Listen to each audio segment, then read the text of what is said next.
episode, Rest Pass. Are we on 32? 32. Episode 32 of Apron Work Podcast. Very special episode as that as well. With your boys, Triple A's, Rest Pass, Peach, and Walt. And, like I've been doing the last couple weeks, let's see if anything works. Peach, how you feeling today, bud? Yeah, pretty good. How are you? Holy shit, guess he's back. God. He's back. We did not know this one was going to happen. Holy he found shit. his way back. He was on sabbatical, leaving the podcast. Peach, how you been, man? We've missed you here on Apron Work Podcast. I'm sure you did. We missed those hard-hitting answers. God, can you give us something? Yeah. My What the fuck microphone's are you fucked up right Yeah. now. Okay. Yeah, that's why that's the poor audio quality coming from you. Rest Pace, how you feeling today?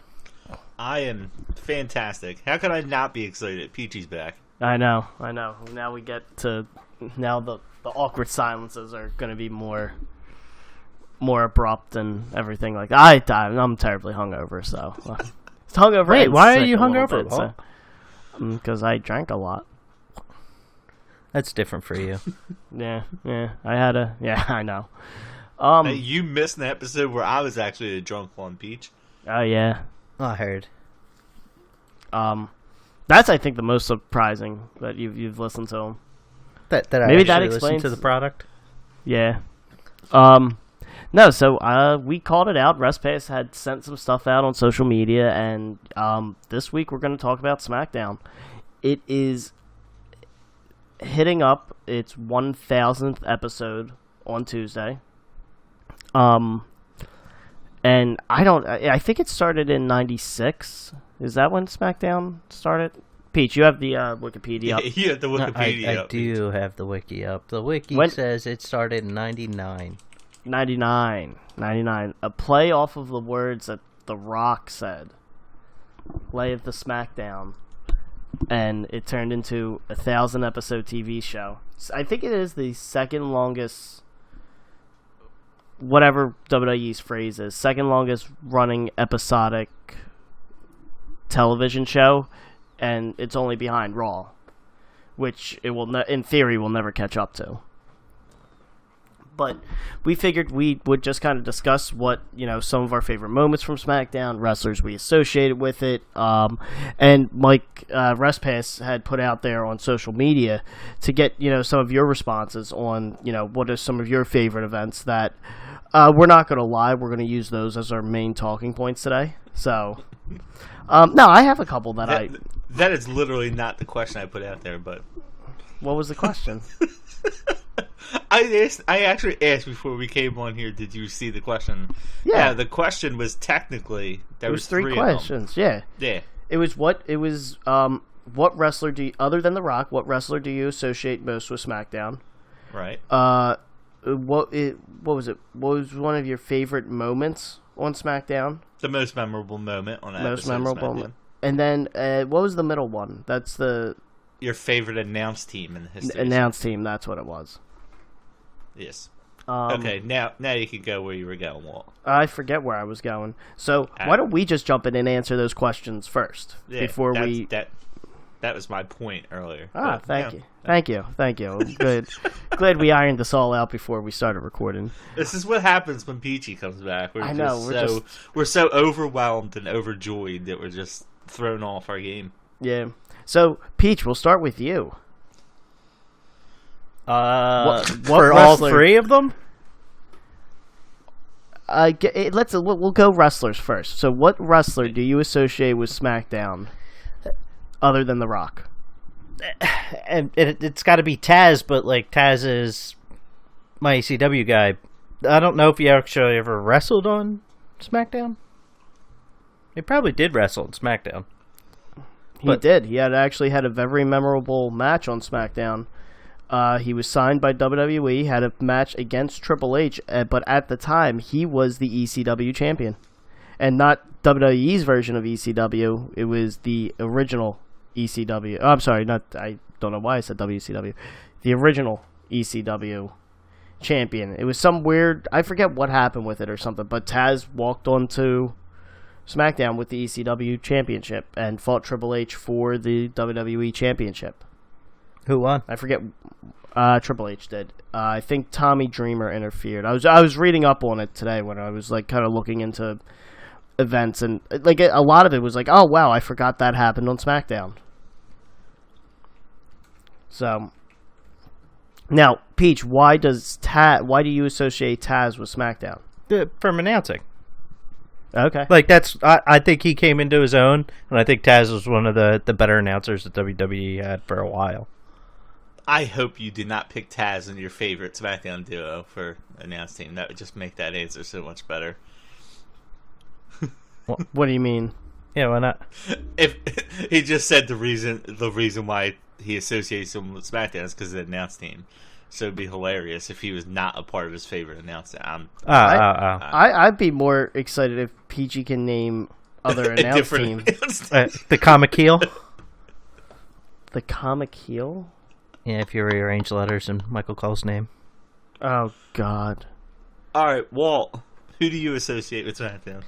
This was a little bit hard for me. It was a mix between... I went back and I want you to pick one. I did not put that out there to the Twitterverse and Redditverse, but I want you to pick one. Me to pick one? Yes. I want to make it more difficult. So the two that I'm going back and forth are, because I'm going to still answer this the way I want to, was Edge and Eddie Guerrero. I think I was more invested in Edge's kind of career more so than Eddie Guerrero's, but I really loved Eddie Guerrero. And like to me, I loved his feud. Like him winning the belt off Lesnar, that was awesome. It sucks that it can never really be shown anymore, but the WrestleMania 20 moment with him and Benoit at the end, where Eddie was the WWE champion, that was great. I'd probably go with I know more of Edge's stuff. And honestly, I was even thinking Vicky Guerrero was actually someone I was thinking of as someone I associated with SmackDown too, just because that was where she was always the general manager. She always had those love stories where she was married to Edge, she was married to Big Show. I know she was going with Dolph Ziggler, but I forget if that was on SmackDown. We'll go with Edge. Yeah. Well, Edge is the guy I associate with. Okay. Because he also retired. When he retired, he was World Heavyweight Champion off of SmackDown, and he had to relinquish the belt. So, right. I'll go with Edge. Who do you got? All right. Who you got? I have to go JBL. The former longest reigning SmackDown champ. AJ Styles just beat him. It was hard for me to not say Edge, but JBL at the time, I mean, he was one of those guys that was almost transitional champion that made himself a bigger champion than he probably should have been. I agree. And I've always liked that about him. There's no way that he should have been that champion, and he played his role perfectly, and he was essentially the face of SmackDown for as long as he was the champion. Yeah, it was almost a year, I think. Yeah. Or was it a little over a year? I think it might have been. And then to Peachy's point with the announcing, you got JBL as an announcer from SmackDown too. So you had that little bit of both, where he was the face as the champion, and then the voice of SmackDown at two different points. So yeah, obviously, other than The Rock, that would have been too easy to leave The Rock in there. I think most people, and even honestly, I don't associate The Rock with SmackDown as But I think it's the easiest answer, especially because that's where they got that's where they got the name from. His Lay of the SmackDown line, right? Or SmackDown Hotel or whatever it is. But even that, so The Rock's moments on SmackDown that I remember was the very first episode of SmackDown, Rock versus Hunter for the championship. With Shawn Michaels as the special guest referee. Other than that, I was having a hard time thinking of memorable Rock moments from SmackDown. Yeah, and I think I can remember when SmackDown first came out and they tried to put everybody on there. Like, I remember watching DX on there, surprised they were putting, like Stone Cold on there, because even when that first came out, I know it's been basically the B show ever since it started. There was no, no lying about it really. But I remember when they used to actually throw the top guys on there when it first started. Yeah. But yeah, I'm kind of with you, and I don't know that I remember a memorable moment with The Rock. It's purely because of the name SmackDown I associate with The Rock more than the actual show. Yeah. So, another one that I was like thinking about too, and it was this is up there as one of my favorite moments was but like John Cena. John Cena was somebody I also associated with SmackDown just because of how he debuted, how he came up, like that. It's very iconic, I think, for SmackDown, and that's one of those video packages and video streams that always get shown. With that, and like even like going back to it, like I like that Cena inducted Kurt Angle into the WWE Hall of Fame when he did that this past year, last year, whenever he was inducted. Just because I liked how that whole thing played off of, and then like Cena gave basically an entire era of WWE wrestling its name, like the ruthless aggression era. Yeah. Which is like right around like that SmackDown time where it wasn't great, like it wasn't the Attitude Era. Because I think that ruthless aggression, Jesus, I am still terribly hungover. This is blatantly obvious. But that came right after Attitude Era, right? Yeah, that was kind of the transition. I think so. I believe. But so we all have our one wrestler, but what other wrestlers do you think of when kind of you think of SmackDown? So like Eddie Guerrero, I think for me that was another one that just kind of was synonymous with SmackDown. Vicky Guerrero as well, from that manager standpoint. But who is there anybody else? Peach, from your side, who else do you think of when you think of SmackDown? Well, like so many guys have bounced back and forth, like especially after the draft. Like things started, but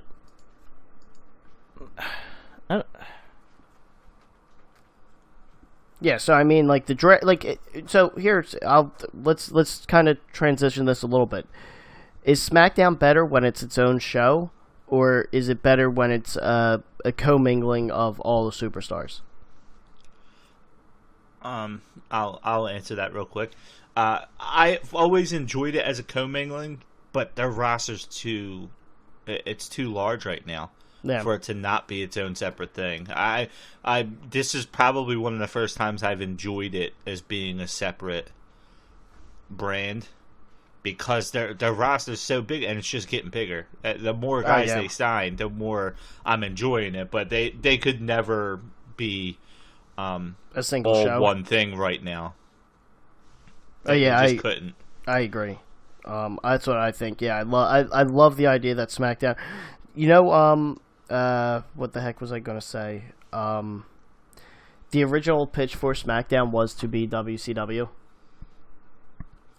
I think I remember reading something like that. Like that's what it was. It was meant like what WCW had the idea for NWO, like when Thunder was technically supposed to be the NWO show originally.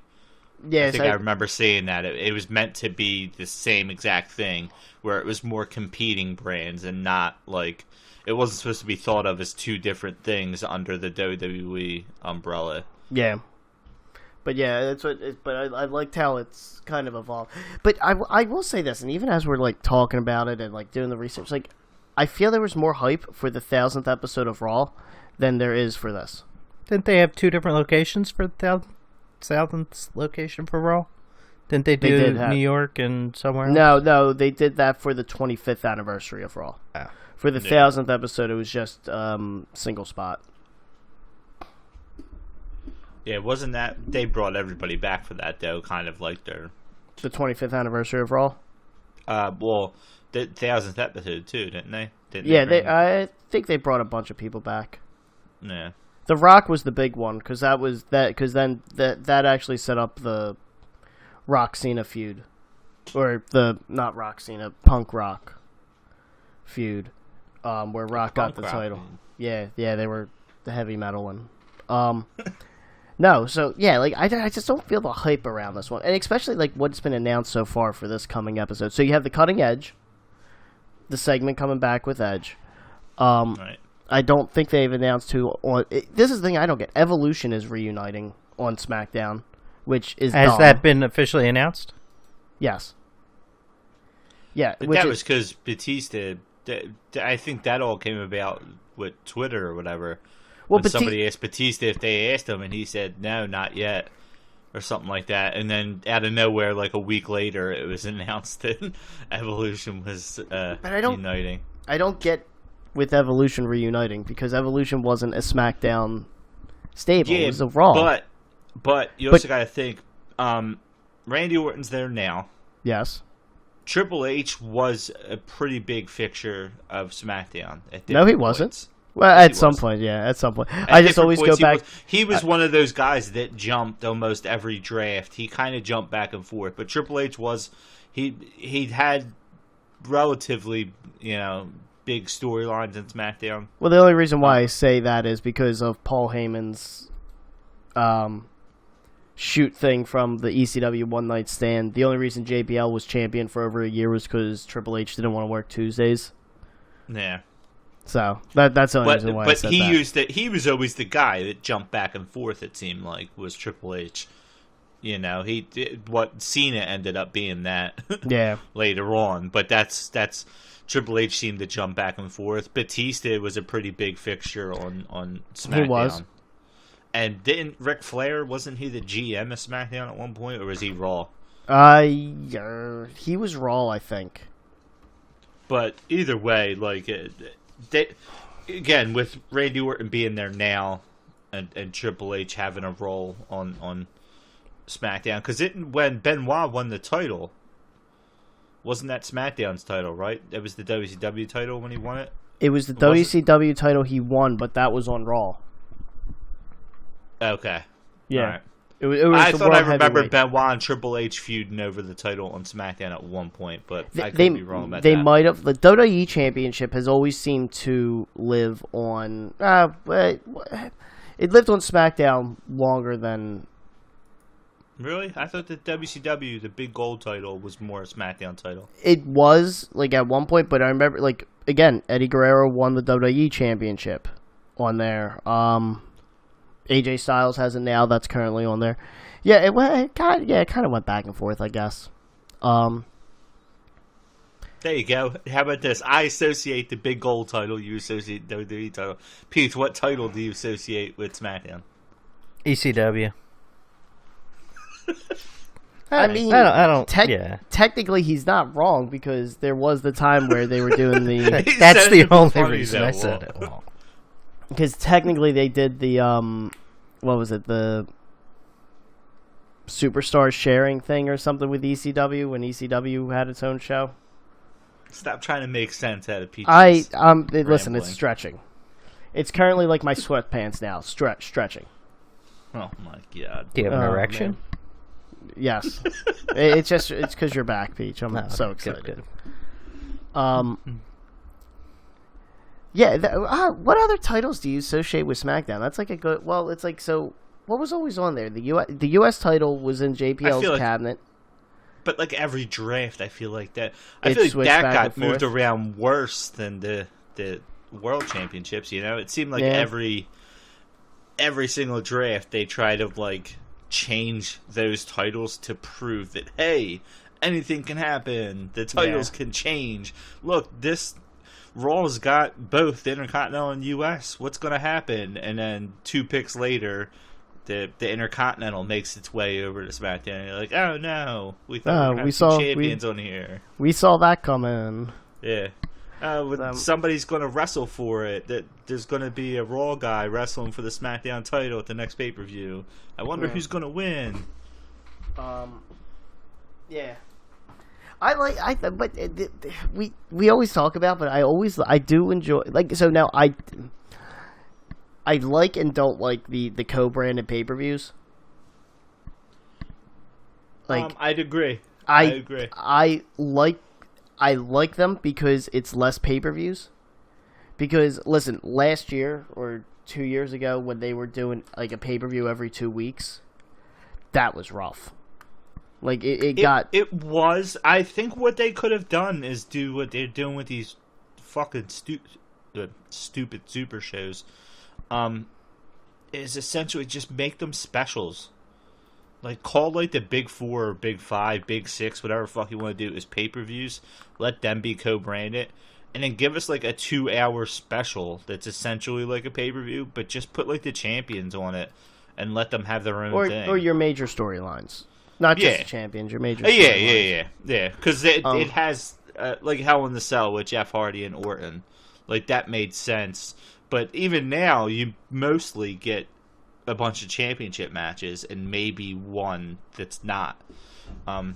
But yeah, instead of giving us a 5-hour pay-per-view, 4-hour pay-per-view every month, when I think they have about 13 in a year, right? Still, that's probably more than that. I'm fine with the one pay-per-view a month. Like it was like last year where it was every 2 weeks you were getting a new pay-per-view because it would fall like Raw, SmackDown.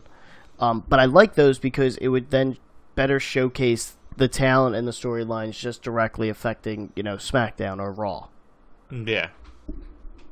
They have enough talent, too, to be able to put on a show. It's all about them developing their storylines and almost using the correct talent. I mean, that's what it basically falls down to.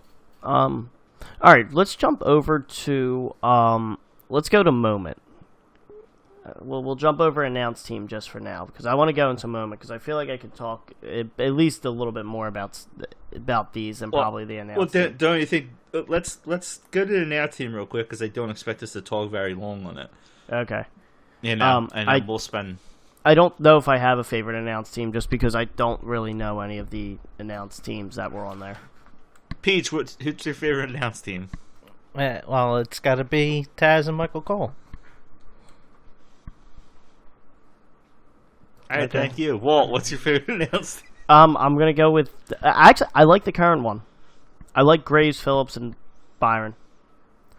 Okay. I think they... I don't want to say that's my favorite. Again, I can't really think of any of the other ones. Right. But the current one, because they were the announce team in NXT, and I think they have great chemistry together. They work really well. And... I really like the dynamic between all three of them.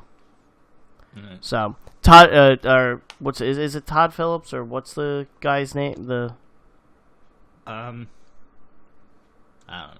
Yeah, but to me Todd Phillips used to be the announcer. Is he still there? Nah, he's not. I think Todd Phillips is on ESPN now.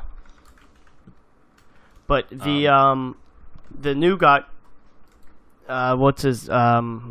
Oh, I liked it when they had Mara Ranallo. I'm looking. I just did a Google search on SmackDown announcers. But the Tom Phillips, that's his name. Tom Phillips is to me probably the next Michael Cole. Definitely being groomed for that seat, and I think he's really good in that role. So, right. I'll go the current one: Graves, Phillips, and Saxon. What about you, Respace? Mine's is very uninteresting. I actually agree with Peachy, Cole, and Taz. I don't know that I necessarily call it my favorite announce team. I don't know that I have a favorite announce team, but that's the announce team that I associate with SmackDown is Taz and Cole. I like Taz so much. Like Taz coming from like the worker where he would sit there and call like the more technical stuff, and then he would just shit on Cole whenever he wanted. And Cole, like, being a good bad guy of being like, WWE is the greatest, or WWF, I don't know. When there's that switch happens. It's currently called WWE. Thanks. Just so you know. But when them two were fucking partners, it was probably WWF. Oh, God, there was an announce team of Todd Grisham and fucking Matt Stryker. Yeah, I'm actually looking at are you on the same now. wiki page, too? Oh, yeah. Man. Oh my God, I couldn't even tell you that these were announced teams at any point. Yeah, I mean, to be honest with you, I'll go down the list and I'll actually go away from Peachy's. I know it wasn't very long, but I'll say, oh wow, it was just one show. But I'm perfectly fine with picking an announce team that was on one show. Jim Ross and Paul Heyman. okay. That's I was leaning towards that one. I thought when you said you were gonna pick one. Yeah. Yeah, I just looking at. I mean, obviously, my cop out would be to take JBL at some point, but oh my God, Michael Cole, JBL, and The Miz. Never mind. There's my new favorite. I don't remember that one. Like again, it's one show. Oh, okay. Yeah, it was remember when The Miz was the host of SmackDown? Oh my God, it was great. He was the what the hell's his name? The guy from American Idol. Ryan Seacrest? Yes.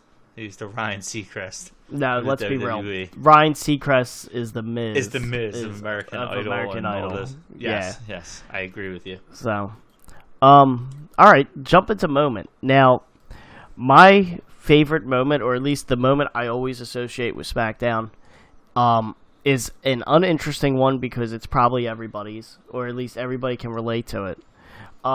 Peach, you were actually over my house. I think you, me, and Aaron were over my house when this moment happened. We were watching live, I think. Because I think I remember... Yep, I think I remember you two being here. Was when Lesnar and Big Show destroyed the ring. Yep. I think that's a lot of people's... I liked it because it was a very iconic moment that didn't get overused. Until more recently. Right. Now they've done it, I want to say, 3 times within the last 2 or 3 years. With like Mark Henry and the Big Show, Braun Strowman and the Big Show. I forget who else. I think there's a third one in there or something like that. But that ring collapsing, somebody in the Big Show. Yeah, that ring collapsing moment though was incredible. Yeah, because you watched it and you weren't sure if that was meant was to this happen. supposed to happen. Yeah. You've never seen something like that before. You really didn't see anything like that afterwards. And the show just ended. Like, they didn't really, like, cover it. Like, I remember watching it, and the show just ended, and we were like, what the hell happened there? It was awesome. It was so cool. Like, it was really, like, original or something like that. Now, again, like I said, it seems like they're starting to reuse it a lot more now, especially with Braun Strowman. Which kind of sucks. It's slowly taking away from that specific moment. But that's the one that is always iconic to me for SmackDown. Peach, what do you got? So, like, this kind of cheesy and, like, that I hate that it is something that I, like, always will remember is the 9/11. Like, 2 days after 9/11, I remember watching SmackDown. It was, like, right when everybody was kind of, like... the USA thing was like through the roof, but like everybody was getting back to their normal routine, 2 days later, where like school was back and everything was kind of, and then they did their tribute to 9/11 and they did their moment of silence, and I remember being at home because, a freshman in high school, but like that was the. I will always remember when they did that. Yeah, that was a iconic episode for other reasons too. Just because it was like the first live event that they did after 9/11. I think WWE always touts it, and it's kind of annoying. But they're right with it. I think it was like the first, like the largest gathering for like a sporting event, because I don't think baseball hadn't started back up yet. It was obviously in September, so basketball and hockey I don't think would have started yet. And then you would have had football, but football would have been that following Sunday. I'm assuming there was because did 9/11 happen on a Tuesday or a Monday? Tuesday. Okay, so then there wouldn't have been a Monday night game because it was on a Tuesday. So yeah, it was good. Lillian Garcia's rendition of the national anthem that always gets brought up as really emotional, moving. She's sitting there crying in the ring for it. I think it was in Texas is where that show was. And then, well, the only other funny thing with that show is, and it gets brought up a bunch, is the Stephanie McMahon angle on that show where she was talking about RestPass. Do you know what I'm talking? PJ, I know you have no idea what I'm talking about. Do you know what I'm talking about, RestPass? I don't believe so. Basically, Stephanie, I think, on that episode compared the terrorist attacks to when Vince McMahon was going through the steroid case, when he was getting sued or something like that in court, saying how I forget exactly what it was, and I don't want to completely go down that road, but that always gets brought up of why is Stephanie comparing her dad's steroid court case to these terrorist attacks? Yeah, it's exactly. Your laughter there is the perfect sentiment of what that is. No, it's a good moment. It's an iconic moment. Again, it falls in line with mine. Is that it's not. I don't want to say unoriginal, but it's one of the most obvious ones. RestPace, what do you got? Do you have another unoriginal one? Yeah, actually, a very unoriginal one, because you've already talked about it, and I thank you for that. Cena. John Cena's debut. Yeah, that was good. I was going to talk about that after this, but after we went through this, but I mean that in my mind is something.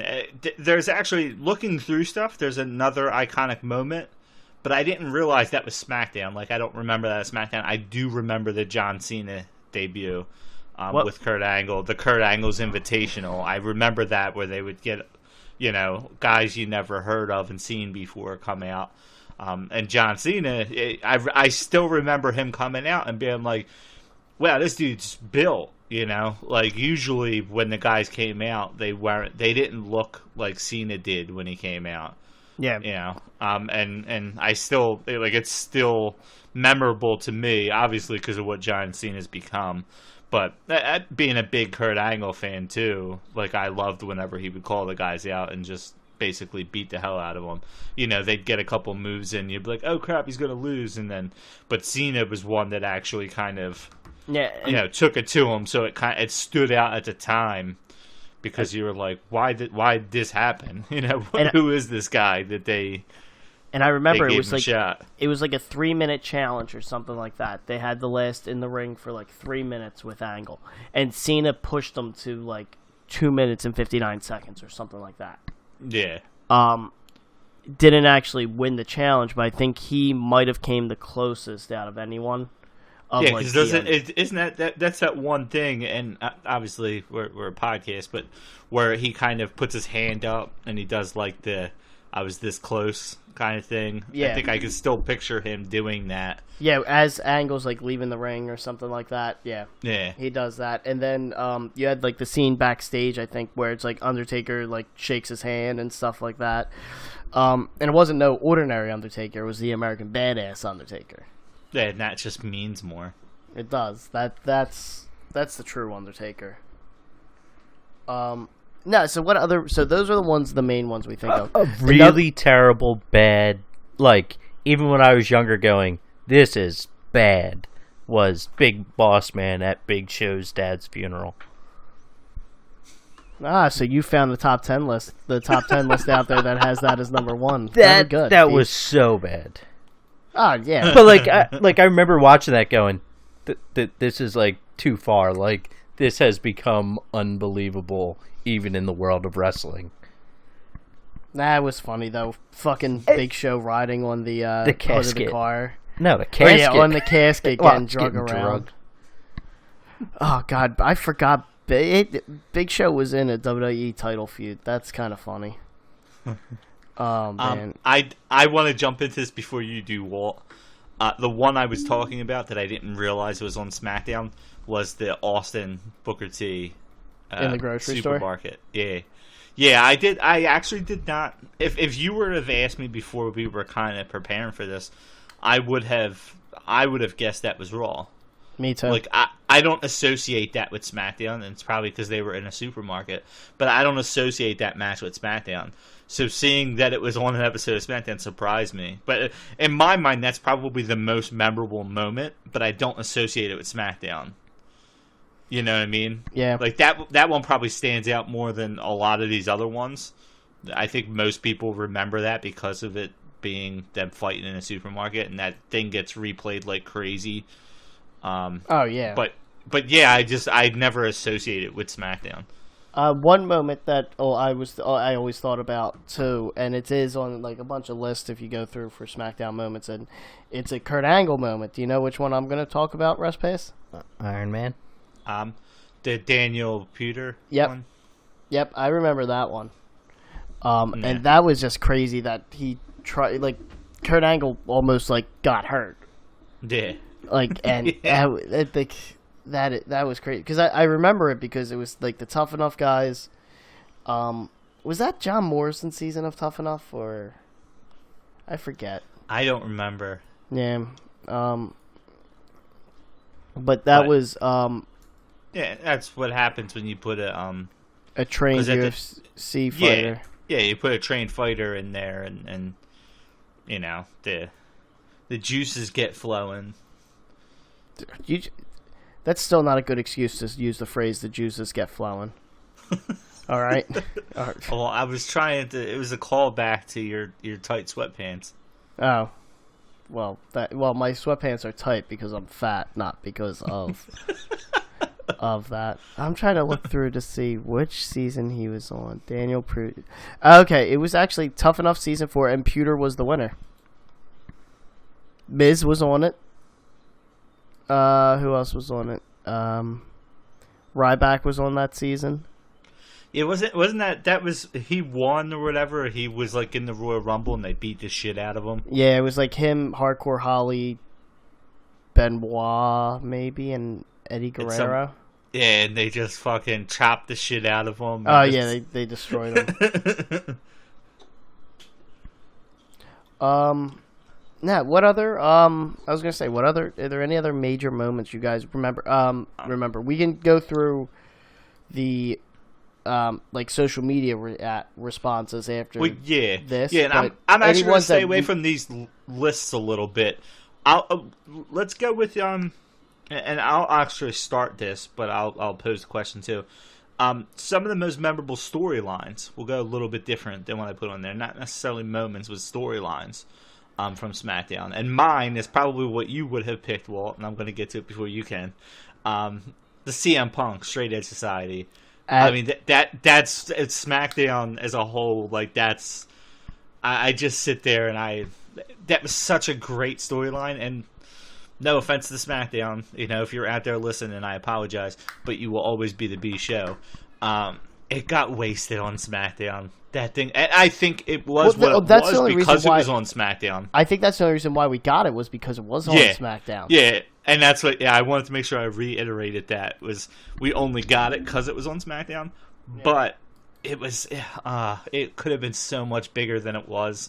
It was so good. It's like one of the most underrated storylines in wrestling. It was so. I love going back and watching some of his stuff.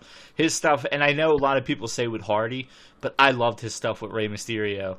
The Rey Mysterio with the hair stuff, versus mask, and his son being out there and all that. Like, and then he would come out in the Lucha Libre mask.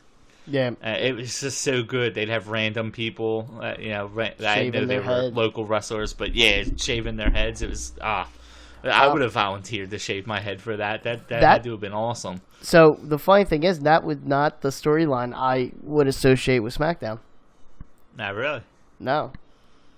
The one I associated with it, like as soon as you brought this up, and we didn't talk about this before, and the first thing that popped in my mind, Eddie Guerrero versus Rey Mysterio for custody of Dominic. No, okay. Their feud. It was a little too much that we were fighting over a child's custody in a ladder match. A little absurd. The courts probably should have stepped in a little bit sooner. But again, it's Rey Mysterio and Eddie Guerrero, so fucking amazing matches. Are we just saying that Rey Mysterio is an awful father? Because the two storylines has to, the CM Punk part, the one that the one I enjoyed more was him and when he would come up and tell him. Oh, He's when gonna... he sang, when he sang Happy Birthday to him. Oh, yeah, that was so good. That was so good. Yeah, but Rey Mysterio's another one that like I tend to associate with SmackDown a lot. Right. And he's coming back. He's back on. Like, did you see the match announced for this Tuesday? I did not. I said, and honestly, you can spoil anything announced because I have not seen it. Well, yeah, it isn't a spoiler, but we're getting Rey Mysterio versus Nakamura. Ah, But there's talks about that already changing. That some of the rumors of it becoming a 3v3. 3v, that wouldn't make sense, but well, yeah, because it's a qualifying match for the World Cup, which might not happen depending on what happens with the Saudi Arabia stuff. Right.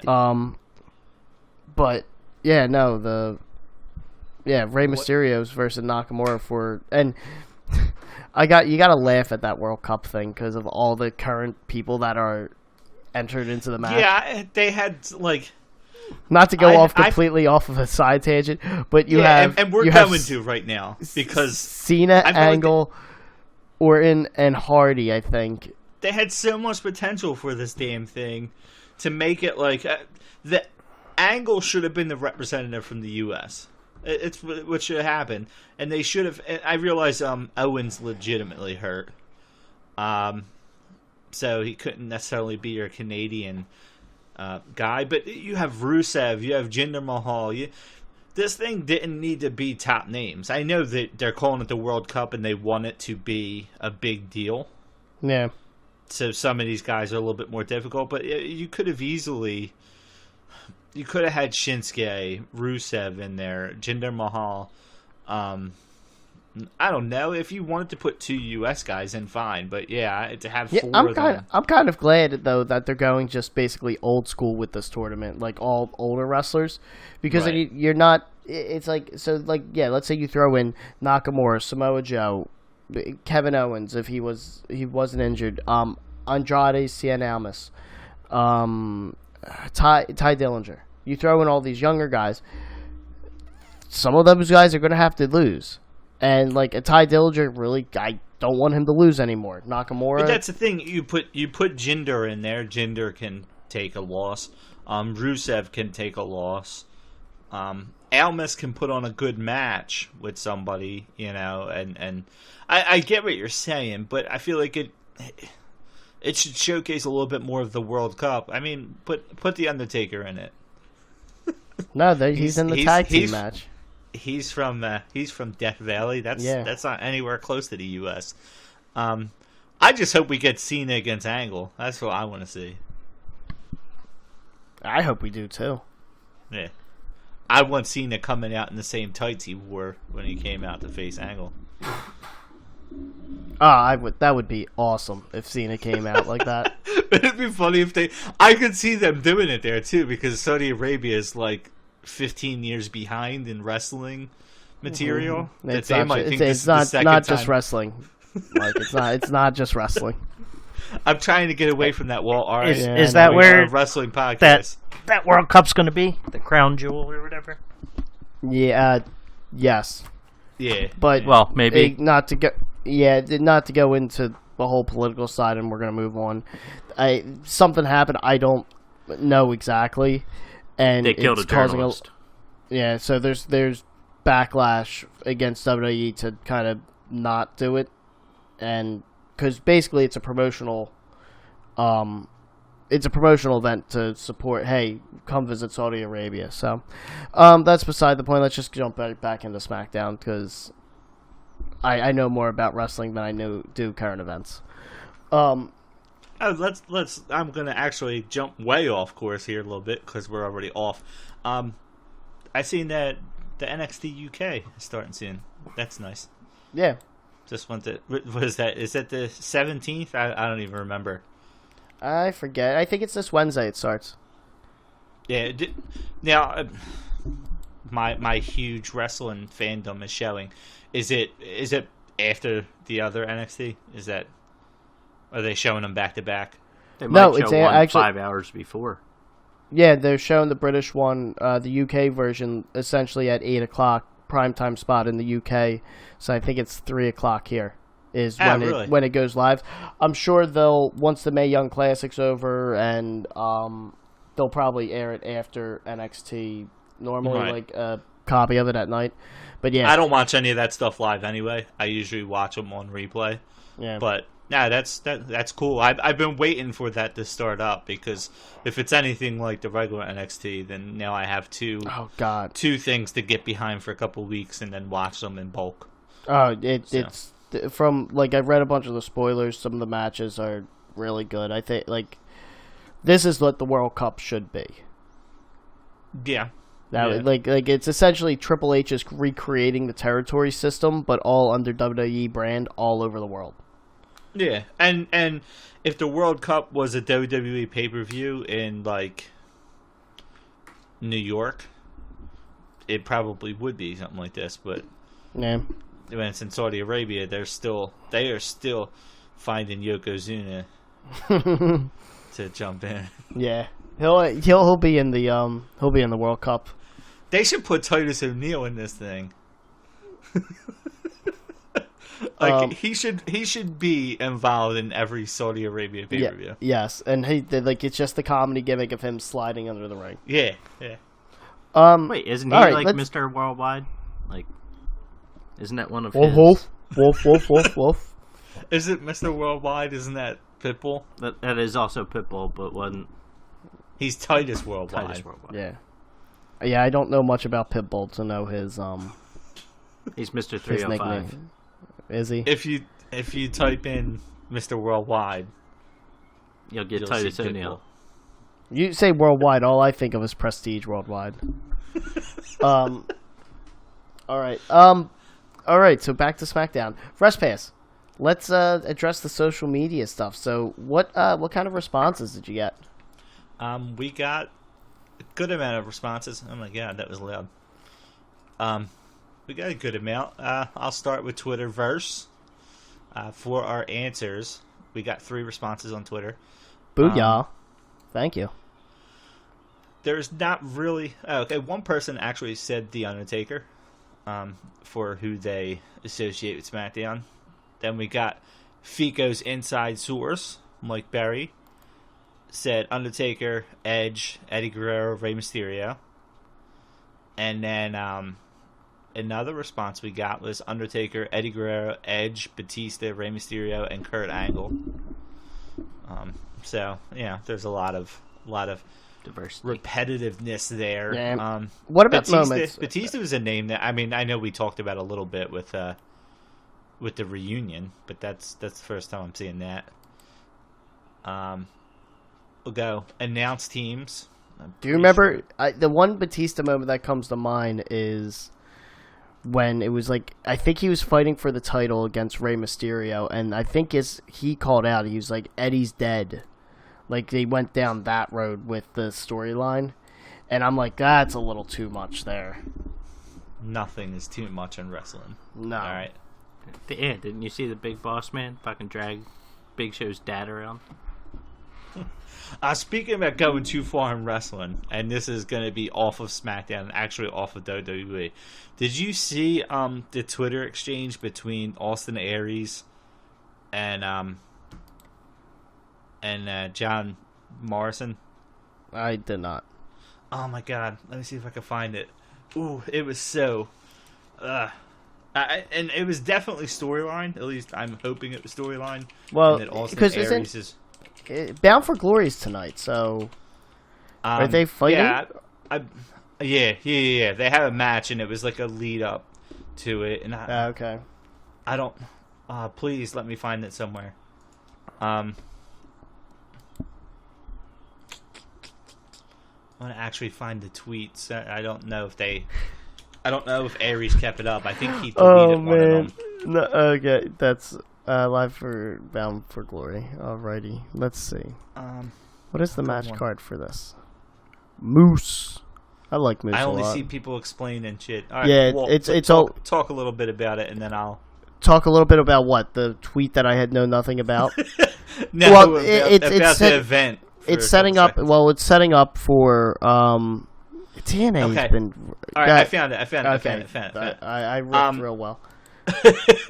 Well, I guess, just before this, they are building up the main event. I'm assuming tonight at Bound for Glory is. We're recording this on Sunday, so it's Austin Aries versus Johnny Impact for the Impact Championship. But wait a minute, how's Johnny Impact wrestling? Isn't he on an island? He's everywhere, man. He's okay. I don't even. I'm gonna send this to you. Well, you tell me if this is even worth me.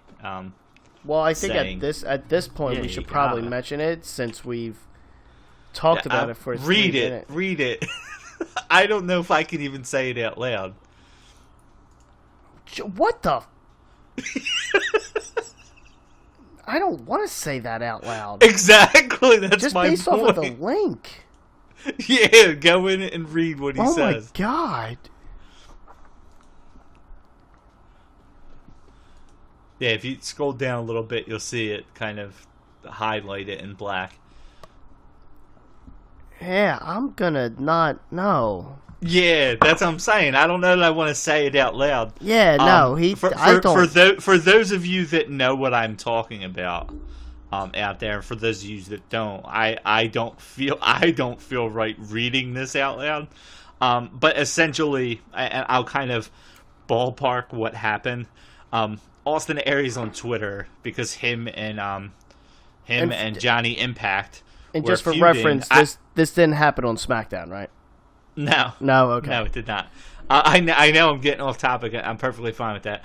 I don't know what happened to the lead-in. I don't watch Impact. I haven't watched it since it was TNA. But basically, I'm assuming Johnny Impact said something about Austin Aries' height, and he put a tweet out there saying, it's really cool. It's a form of discrimination, short shaming. And he said if I joked about other things that I don't really want to get into. And then he also basically called Johnny Impact's wife fat. He basically said there'd be outrage if he joked about any of the other Hot Topic stuff. But when it comes to height, genetics that he does not control, it's just funny. I'm pretty sure this was all storyline, and I know it was because they tried to get they're wrestling reaction tonight out of it. I'm pretty sure you don't talk about somebody's wife that you're feuding with. You don't get that deep unless it's actually kind of known. And actually Aries' wife responded and then deleted her response, and it was too far. And Austin Aries already has this kind of perception of him of being an asshole. I love this is where I love it. I love it from Austin the Aries kayfabe part of it. Austin Aries is one of my favorite wrestlers. God. And it was something you'd never get in WWE because they would never allow that. But it was too far. It was like, I don't know, like we're talking about things being too far, and that's what reminded me of this. This is one of the times where saying people are being a little bit irrational, taking things a little bit too, I think that's poking the bear a little too much. I thought the way he phrased it, I think there was a better way he could have said it, without using certain words. Yeah, probably. And there was one that stood out, one word that I just won't say. I mean, I don't care saying if I joked race. Actually, the next two parts I don't want to say. So, but either way, before I accidentally go ahead and read it. It was just too far. Okay, I just want to talk about things going too far in wrestling and why Impact is in the state it is today. Because they probably expected a bigger viewership coming out of that. And I think it offended more people than it actually brought them in to be interested. It's funny because for whatever reason you were talking about that, I thought of another SmackDown moment / storyline. Mr. America. When Hulk Hogan got fired, and he came out in the mask with what's it? What was the guy's name? He only had one leg. Zach Gallen.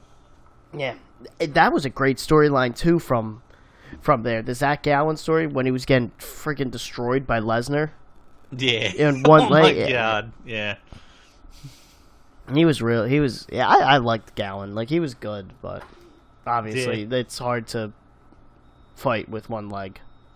Yeah. Speaking of offended and liking people, I wish that Muhammad Hassan had a bigger role. I understand why they got rid of him. Yeah, that was just bad timing all around for when everything happened. Not anything like of his fault, but it was just very bad timing. Yeah, that gimmick was getting him super heat, and I realized what happened and what he did and everything like that. Like, I'm sure the thing that always annoyed me about that, because didn't he like sacrifice somebody in the ring or something like that? Like there was some like crazy thing that happened like the last time he was on it. It wasn't The Undertaker, was it? I don't know that he necessarily sacrificed somebody, or he kind of referenced doing something or holding somebody hostage or something stupid. I forget what it was, but I remember it caused outrage because of the time. But I felt like that had to pass through somebody. Like somebody had to tell him that was okay. And then he took the fall for it, you know. I realize you almost have to get rid of him because you're always going to associate him with that storyline. But it's just one of those things. It's like you did not give this guy free, you know. He didn't have creative control out there, complete, where you did not know what was about to happen. Yeah. So what other kind of responses do we get? Russ Past. What did we get on Reddit? For Reddit, we got Edge and Eddie, AJ Styles. There's the first AJ Styles, Rey Mysterio and Undertaker, Chris Benoit and Word Life John Cena. Word Life. I miss Word Life John Cena. Yeah. Word Life, Thugonomics, all that good stuff. Yeah. I understand why you can't come back, and I've actually that's always annoyed me when people want that back. Well, I liked it when it was like him and Rock's feud on. It made sense there. Yeah, like I liked how he came back for like a one-time gimmick and stuff like that, and I wish we would get some more of those. Yeah, almost like he can use his Thugonomics as like the I just want the entrance song again because that was a good entrance song. He could, but it's almost like taking it to the next level, like when Finn Balor comes out as the Demon and is absolutely the same person. Are you saying Word Life John Cena is the same as Demon Finn Balor? Yes. Oh my god. Tell me it doesn't get the same pop. It probably gets a better pop because you see it gets less. A better pop. Yeah, no shit. But it is his version of the Demon. That is just a funny comparison. It is true though. Okay, we got The Undertaker. Edge is Mr. SmackDown. The SmackDown 6, which Walt? Angle, Edge, Eddie, Chavo, Ray, and Benoit, wasn't it? Was it Benoit? Yeah, it was Benoit. Yep, that was your SmackDown 6. Yeah. Then we got The Undertaker, and then here you go, Triple H. So there you go. Somebody actually associates Triple H with SmackDown. He was on the first main event. Yeah. So there goes all the guys associated. I'll run through the rest real quick just so we can get through it. So we have the announced teams on Twitter. We had Cole and Taz, Taz and Cole, Mick Foley and JR. Then we got Cole and Taz, Cole and Taz, Cole and Taz, Cole and Taz, Cole and Taz, Cole and JBL. Then I said I also really like the Cole, JR, and Foley team. JR and the King. And somebody else said anything involving Edge, but I'm assuming that was meant for question 3 and not 2. And then we'll go... Somebody sent a video, best SmackDown ending ever. It is Kurt Angle and Austin stomping on the Rock. Maybe, but the And then American Badass Undertaker came out. I was gonna say let's talk about real fast. Probably one of the greatest TV matches of all God, time. What the hell's happening here? Booker T came out. Do you know what match I'm talking about? What? One of the greatest televised matches, like on free TV. Kurt Angle, Brock Lesnar, 60-minute Iron Man match. I did not remember that. You don't? Oh, it is worth. It still holds up. I want to look. I want to look at the actual stats because I forget what the I forget what the ending numbers was. Like the viewership numbers? No, not the what the pinfall total was. It was 5-4. It was on a SmackDown in Raleigh, North Carolina. It was the last hour of the of SmackDown. SmackDown was a 2-hour show. You had 1 hour completely dedicated to this match, which is awesome. I really wish they would do more things like that. Well, I always like Iron Man matches. I wish they would do more like that. But the it's definitely worth a watch. It's one of probably the best matches of all time, just flat out. But for it on a free TV, it is absolutely incredible. So, what do we get for moments? Well, that's what I was in the middle of saying one, but you cut me off. Okay. Now, it was like an ending of SmackDown where it seems like a bunch of guys are coming out. It was Austin and Kurt Angle beating down The Rock.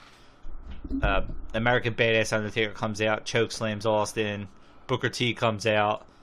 Then Jericho comes out.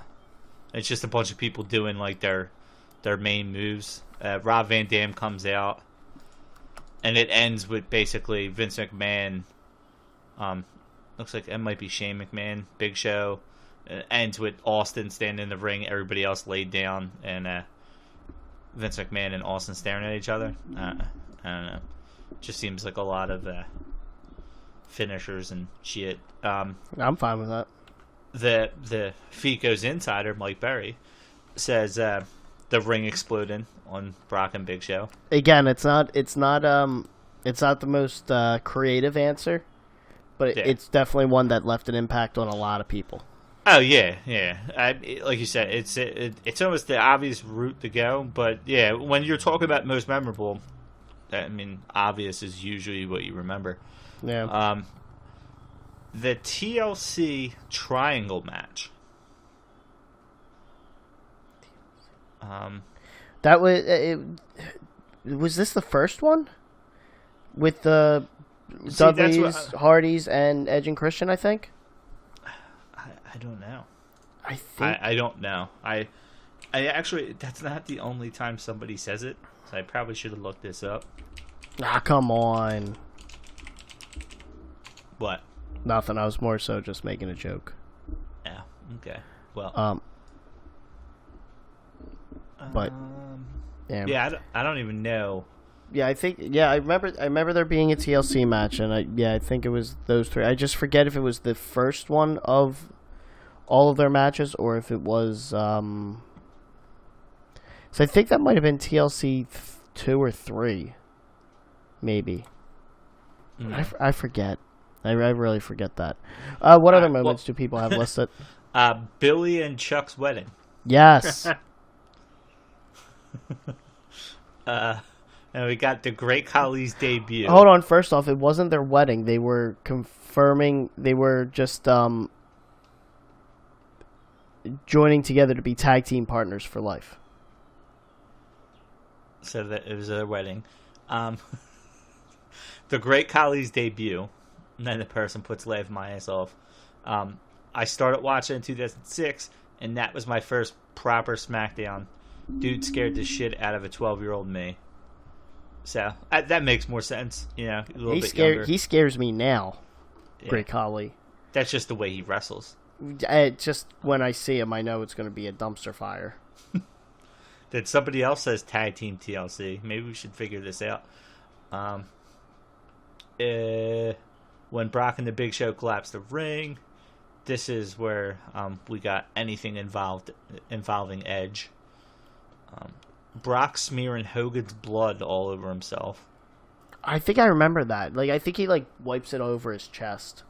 Yeah, and I remember that moment more than who was in there with him. I did not remember that was Hogan. But I do remember him kind of like just taking his hand and just kind of spreading it down his chest. Yeah. Brock and Big Show breaking the ring. And then Triple H earning his spot into the six-pack challenge at Survivor Series. Prior, I had never seen anyone have more than 2 matches in the same night. I don't remember that one at all. Well, this is also the person that picked Triple H as the main person, so I'm going to assume they're a Triple H fan. So you can only assume. It's probably Paul himself.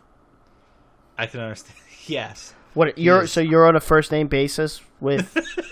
Is that what you've been doing? Is that why you've been on a sabbatical this whole time? You became first name basis with Paul Levesque? Yeah. Oh, damn. Can you get him on the podcast? Nah. You gotta get your numbers up first. Oh, my numbers are because they're not yours. Whose podcast is this? It's my podcast. Mine. So. All right. So, any prediction? Oh, wait, Mike's got to go. No, I was gonna say I'm upset. Why?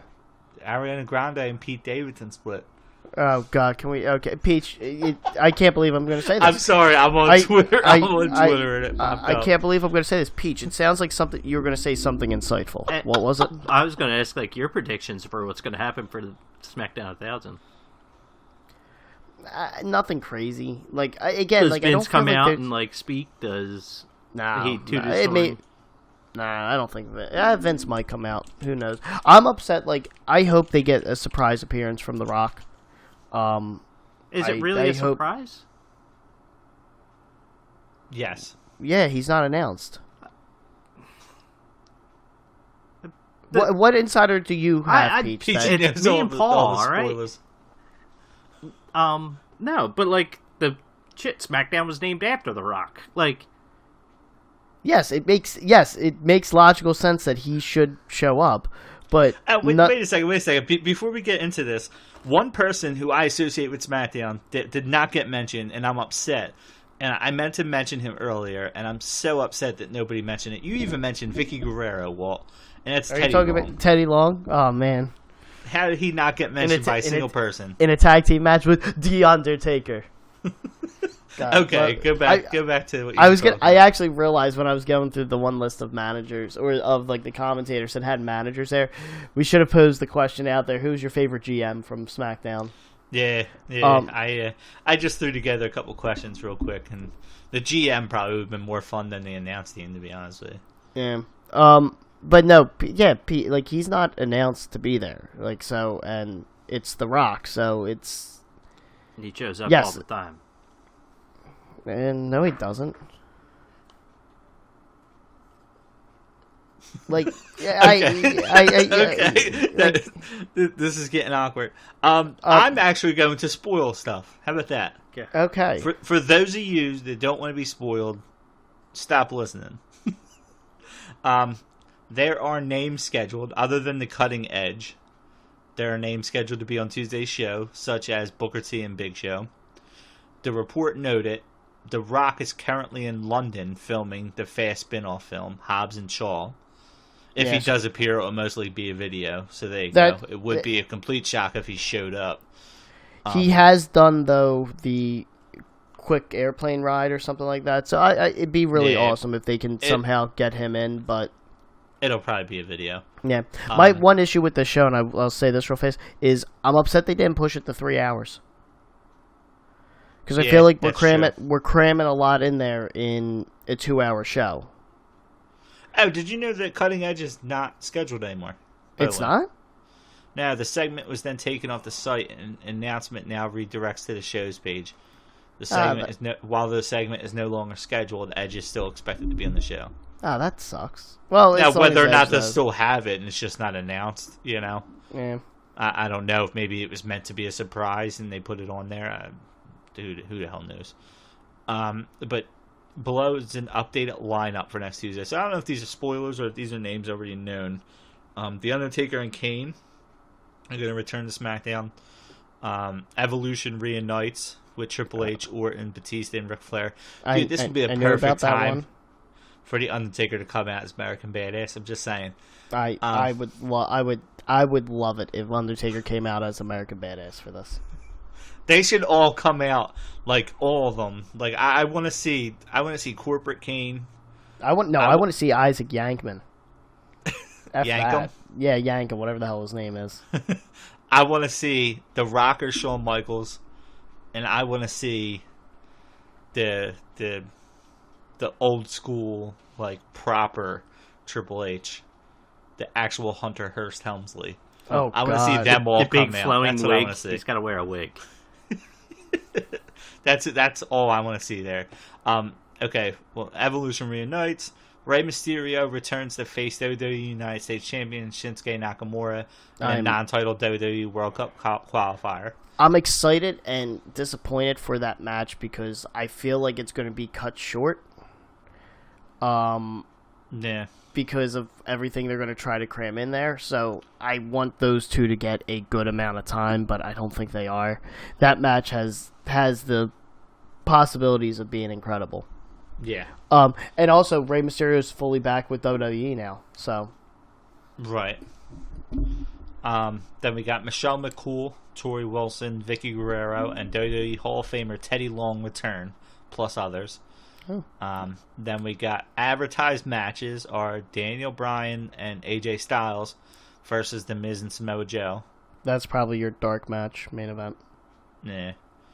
But I wish it wasn't, because it'd be... I'd love to see AJ just turn on Bryan and leave. Because that's the... That crown jewel, that's yeah. the title fight at Crown Yep. Jewel, right? So it'd be nice to see. I doubt they're going to have Bryan turn, especially if the long term of this feud between The Miz and Bryan is The Miz and Bryan for the title at WrestleMania. If that is the long term thought, it's kind of hard to turn Daniel Bryan in that sense. Yep, true. Asuka, Naomi, and Charlotte Flair versus the Iconics and Becky Lynch, which that's probably the dark match. Let's be honest. Yeah. That'll probably be on the show. That'd be the pre-show. No, that'll be on the actual show. That'll be like I'm 10 minutes. I'm kidding, Walt. I know, but I'm being serious. So it's jam packed with all this, the celebrity fair of Teddy Long and Tori Wilson. I just it's not. I feel like it's not getting the hype that Raw 1000 got. Like, I don't feel the same general excitement and must-watch TV for this one. The funny thing is all these guys, right? That even on the 25th anniversary, they've all competed on SmackDown. Yeah. They didn't need to be the face of SmackDown. We literally talked about a couple different things Austin was involved with, but these guys won't show up on SmackDown. No. And that's the thing that sucks. It's like some of the most memorable moments has had, Brock Lesnar, Austin, shit like that, but they won't put any of them on it. And that just goes to show you how they treat it. So. Yeah, well, SmackDown's going to get treated as the A show once it moves over to Fox. Oh, yeah, absolutely. Yep. I've also heard rumors that CM Punk will be there. Oh, come on. Walton sweatpants are getting tight again. Yeah. Here's the thing. In my head, I'm over the CM Punk thing coming back, but if his music ever hit, I would flip shit. I think I just want WWE to. I know they won't do it because then it brings the chance back, and I understand. Would you hear what they said they should have did with Elias in Chicago? Have him play start the chords off of Cult of Personality on his guitar. Oh my god, that would have been great. They should have somebody come out that has longer hair, and come out, or not. I guess not longer hair, but come out in the Lucha Libre, the Straight Edge Society mask, or something like that. Have there you go. That's if you want to get Almas over as a as a heel. Have him come out in that mask. You're putting his mask back on? I like it. Yeah, just to come out and just kind of, I don't know, just get him over. You know what? The fans will cheer him, thinking it's some type of like respect thing, and not him just fucking with the fans. So, so with that being said, you guys going to be watching on Tuesday for the 1000th episode? No. I'll be sleeping. Okay, so I will report back. I'm not gonna. I have not. Last Monday, I think I told you it was the first time I've watched either one of those things live in a very long time. Yeah. But I work overnight. I have a legit reason. I work at 11 p.m. Eastern, so I'm usually sleeping right before work. Yeah, so I'll probably watch it. It'll be on like my second screen while I work or something like that. So, but yeah, it's awesome. I am glad to see that SmackDown got to 1,000 episodes too. Yeah. It's cool. It just shows the longevity of how it was able to stay. Not all of them have been great, but not all of them are completely terrible. So that's about all I got. I feel like I'm so tired and hungover. Okay program. You could say literally the same thing about Raw. No, let's be honest here. Yeah. So, all right. So, Peach, how was it to be back in the seat again, recording? Pretty good. I kind of got to pee. Okay, so we'll take that as we're signing off, I guess. Do we have a topic for next week yet? We do not. We do not, of course. See, we're right back in the thick of things. See, maybe we'll do a Peach Pit, just because we haven't really got to talk to Peachy in a while, and our last Peach Pit did really well, so I think it's just going to continue that trend. You know what? People, they might be dying for it now. Because if they've been listening, they've been dying for Peachy's insight. So yeah, they've been. I can bring up whatever I want.